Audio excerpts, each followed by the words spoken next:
Hello बच्चों, welcome to Kanpur Educare. आज हम डिस्कस करेंगे दक्षिण चीन सागर के बारे में। ठीक है। अब दक्षिण चीन सागर आजकल चर्चा का विषय बना हुआ है। उसका रीज़न ये है कि अगर हम किसी दूसरे की चीज़ पर ज़बरदस्ती कब्जा करेंगे तो चर्चा का विषय तो होगा ही। चर्चा का विषय ये है कि जो चीन है वो इस पूरे दक्षिण चीन सागर पर अपना कब्जा जमाना चाहता है। ठीक है। जबकि ताइवान, फिलीपींस, मलेशिया और वियतनाम ये सारे देश यहाँ पर हैं। इसके बावजूद ये जो दक्षिण चीन सागर का हिस्सा आपको दिखाई दे रहा है, सिंगापुर से लेकर के और ये ताइवान तक है ना, ये वियतनाम से लेकर के फिलीपींस से जितना हिस्सा आपको दिखाई दे रहा है ये टोटल है दक्षिण चीन सागर। चीन के ये दक्षिण वाले क्षेत्र में स्थित आपको दिखाई दे रहा होगा पूरा हिस्सा है ना। तो अब चीन क्या कर रहा है, चीन इस पूरे दक्षिण चीन सागर पर अपना कब्जा चाहता है। अब कब्जे का उद्देश्य क्या है इसका, तो कब्जे का उद्देश्य ये है कि देखिए ध्यान से, पहले आपको इसका एरिया बता दें तो इसका एरिया 3.5 लाख वर्ग किलोमीटर है। इसका पूरा जो एरिया है दक्षिण चीन सागर का वो 3.5 लाख वर्ग किलोमीटर का टोटल क्षेत्रफल है इसका। अब समस्या ये थी कि 1947 में चीन में कुओमितांग सरकार बनी। कुओमितांग सरकार ने क्या किया कि ये एक वामपंथी सरकार है, ध्यान रखेंगे, चीन में और नेपाल में यहाँ टोटल वामपंथी सरकार चलती है। तो ये वामपंथी सरकार थी, इन्होंने क्या किया कि दक्षिण चीन सागर में 11-9 एक खींची। ठीक है, अभी आपके सामने एक वीडियो आ जाएगा, उसमें रेड कलर से भी आपको पता चल जाएगा। तो फिलहाल इसमें देखिए 1 2 3 4 5 6 7 8 9, ये 9-9 है। पहले 11-9 थी। जब कुओमितांग सरकार बनी थी तो इन्होंने क्या किया था, 11-9 बनाई थी। इसके बाद क्या हुआ कि 1949 में पीपुल्स रिपब्लिक चाइना का गठन हुआ और इसके अंतर्गत क्या किया गया कि ये जो टोकिन की खाड़ी था, ये वाला जो हिस्सा है इसको बोलते हैं टोकिन की खाड़ी। तो जो टोकिन की खाड़ी वाला हिस्सा था उसको 11-9 से खत्म कर दिया गया। तो अब ये आपकी 9-9 बची हुई है। जब ये हिस्सा शामिल था तभी 11-9 थी यहाँ पर, है ना। तो 2-9 खत्म हो गई और जो टोकिन की खाड़ी थी उसको इससे अलग कर दिया गया। अब आपकी 9-9 बनी हुई है। तो ये जो 9-9 है ये इसी कुओमितांग सरकार की ही देन है। अब चीन क्या कह रहा है कि 1947 में जो ये लाइन खींची गई थी इस आधार पर ही हमारा दक्षिण चीन सागर पर कब्जा है। जबकि अगर हम देखें तो 1982 में इंटरनेशनल कोर्ट ने रूल बनाया था और वो रूल था United Nations Convention of the Law of the Sea. United Nations Convention of the Law of the Sea, यानी इसके तहत किसी भी देश के जो स्थल सीमा होती है वहां से लगभग 200 समुद्री मील का जो हिस्सा होता है वो उस देश के अंतर्गत आता है। ठीक है ना।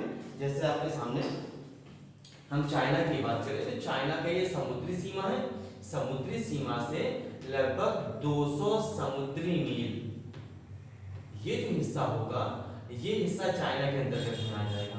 अब चाइना इस पूरे समुद्री मील वाले क्षेत्र में तेल का खनन कर सकता है, खनिज का खनन कर सकता है, मछली का व्यापार कर सकता है और यहाँ पर किसी भी तरह के टैक्स को वसूल कर सकता है। जैसे प्रदूषण का टैक्स हो गया या किसी भी देश ने यहाँ पर अपना आवागमन किया तो आयात निर्यात का जो टैक्स हो गया, ये टैक्स चाइना ले सकता है। तो ये चीज़ किसी भी देश के साथ हो, चाहे वियतनाम हो, मलेशिया हो, ताइवान हो, फिलीपींस हो, कोई भी हो, तो किसी भी देश के समुद्री सीमा से लेकर के 200 समुद्री मील का जो क्षेत्र होता है वो उस देश के अंतर्गत आता है और वो देश चाहे तो वहाँ पर प्राकृतिक गैस, खनिज, तेल इनका खनन कर सकता है और किसी भी प्रकार के टैक्स को लगा करके वसूल कर सकता है। तो फिर चाइना यहाँ पर क्यों कब्जा चाहता है, उसका रीजन ये है कि जब कुओमितांग सरकार बनी थी तो उन्होंने 11-9 खींची और 11-9 के बाद जब टोकिन की खाड़ी को अलग किया गया तो ये 9-9 बची। अब इस 9-9 के आधार पर चाइना कह रहा है कि जो समुद्री सीमा है जो दक्षिण चीन सागर की पूरा हिस्सा ये हमारे कब्जे में, क्योंकि 11-9 यहाँ से थी और यहीं से 9 डैश लाइन बची हुई है। तो कह रहा है कि ये पूरा हिस्सा हमारा है। अब कब्जा करने का मुख्य उद्देश्य क्या है इसका? तो मुख्य उद्देश्य ये है कि जैसे देखिए ताइवान है, ताइवान के 2 आइसलैंड है, एक पार्शल हो गया, एक स्पार्टी हो गया। उसी तरह से फिलीपींस का भी आइसलैंड है। फिलीपींस का आइसलैंड कौन सा है? तो इसका आइसलैंड है स्कारबोरो शोल। स्कारबोरो शोल ये भी इसके अंतर्गत आ जाएगा।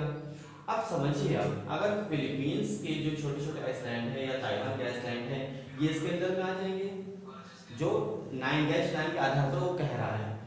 अब आप समझिए जरा, जब पार्शल और स्पार्टी इसके अंतर्गत में आ जाएगा तो इसका मुख्य उद्देश्य ये है इस पूरे एरिया में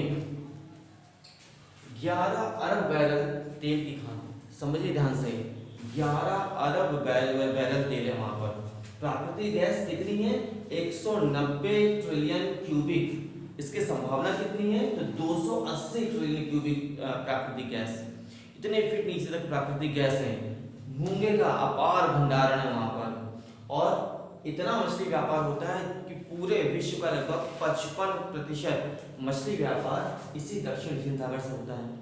अब समझिए कि अगर किसी भी देश को इतना तेल, इतनी प्राकृतिक गैस मिल जाएगी तो कम से कम 70 से 80 दशक तक उससे किसी भी प्रकार के यातायात में कोई सुविधा नहीं होने वाली है। ना उसे पेट्रोल के लिए सोचना है, ना प्राकृतिक गैस के लिए सोचना है, ना उसको डीजल के लिए सोचना है ना।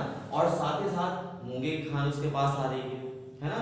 जितना भी विश्व में व्यापार होता है मछली का, उसका 55% व्यापार का हिस्सा उसके पास आ रहा है। तो कहीं ना कहीं उसकी अर्थव्यवस्था बहुत अच्छी हो जाएगी।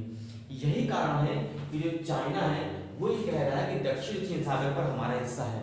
जबकि जो लॉ बना था United Convention of the Law of the Sea 1982, इसके आधार पर किसी भी देश के जो स्थल सीमा होती है वहां से केवल 200 समुद्री मील का जो हिस्सा होता है वो उस देश के अंतर्गत में आता है। लेकिन चाइना इसको मानने के लिए तैयार नहीं है। अब आप समझ रहे होंगे कि अमेरिका इस पर इतना क्यों इंटरेस्ट ले रहा है, जबकि ये तो हिस्सा आपका कहाँ पर आ रहा है? एशिया में आ रहा है। और वो कहाँ पर है? अमेरिका, पहले यूरोप, फिर उसके बाद अमेरिका। आपने मैप देखा होगा, ना देखा होगा तो मैप अभी आपके सामने विश्व कप से आ जाएगा, पिछले वीडियो में भी था। तो अब अमेरिका इस पर क्यों इंटरेस्ट ले रहा है? उसका रीजन ये है कि अमेरिका का वियतनाम, फिलीपींस और मलेशिया के साथ एक व्यापारिक गठबंधन बना हुआ है। इसके तहत यहाँ से व्यापार का आवागमन होता है। तो अगर ये दक्षिण चीन सागर का हिस्सा चीन के अंतर्गत में आ जाएगा तो कहीं ना कहीं नुकसान तो अमेरिका को भी होने वाला है ना। अमेरिका का भी जो व्यापार है वो ठप हो जाएगा, तो आर्थिक मंदी अमेरिका पर आ जाएगी। वहां का जो व्यापार है वो भी कहीं ना कहीं मंद हो जाएगा। इस वजह से जो अमेरिका है वो क्या कर रहा है? इस पर इंटरेस्ट ले रहा है। अच्छा, इस पे केस भी हुआ था, है ना। और वो केस जो था वो फिलीपींस के पक्ष में गया था। पहले भारत ने इसमें इंटरेस्ट लिया, लेकिन जब इंटरनेशनल कोर्ट का आदेश आया तो उस पर उसका जो निर्णय था वो फिलीपींस के पक्ष में चला गया, इसलिए भारत पीछे हट गया। लेकिन आने वाले समय में जिस तरह से भारत की अर्थव्यवस्था बढ़ रही है और भारत की राजनीतिक जो प्रतिष्ठा है वो बढ़ रही है, तो कहीं ना कहीं भारत एक मजबूत पक्ष लेकर के यहाँ पर प्रस्तुत हो सकता है। इसकी शुरुआत कहाँ से हुई थी? तो चाइना और जापान के बीच में युद्ध हुआ। चाइना और जापान के बीच में जब युद्ध हुआ, उस युद्ध में चीन जीत गया और जापान ने क्या किया? सरेंडर कर दिया। जब जापान ने सरेंडर कर दिया था, उसी के बाद वो मितांग सरकार ने क्या किया? यहाँ पर 11 डैश लाइन खींच दी थी। बस इस विवाद की जड़ वहीं से शुरू हो जाती है। ठीक है, अब इसमें समझिए आपके क्या क्या क्वेश्चंस आ सकते हैं कंपटीशन में। तो पहला क्वेश्चन ये आ सकता है कि पहले डैश लाइन कितनी थी? तो पहले 11 थी, इसके बाद 9 डैश लाइन हुई। 9 डैश लाइन हुई तो क्या अलग हुआ? अलग हुआ टोक्यो खाड़ी। गवर्नमेंट किसकी थी? तो गवर्नमेंट किसकी थी यहाँ पर? वो मितांग सरकार की थी। फिर किस चीज के गठन के बाद ही 9 डैश लाइन बनी है? तो क्वेश्चन आ गया आपका पीपुल्स रिपब्लिक चाइना। इसका जब गठन हुआ कब हुआ? तो 1949 में हुआ। इसी के आधार पर टोक्यो खाड़ी को अलग किया गया और 11 से 9 डैश लाइन हो गई। फिर किस लॉ के अंतर्गत किसी भी देश की स्थल सीमा से 200 मील का जो हिस्सा होता है वो उसके क्षेत्र में आता है? तो लॉ क्या था वो आपका? United Nations Convention of the Law of the Sea 1982। इसके आधार पर ये आपका क्वेश्चन बन सकता है। ठीक है, फिर कारण आपसे पूछा जा सकता है कि आखिर चाइना क्यों इस पर कब्जा करना चाहता है? तो इसका कारण क्या है? इसमें कितना तेल है, कितनी प्राकृतिक गैस है, मूंगा है, मछली का जो व्यापार है, ये इसका आधार हो जाएंगे, है ना। इसको बहुत अच्छे से समझ लीजिए, ज्वलन मुद्दा भी और कंपटीशन में काफी पूछा जा सकता है, ठीक है।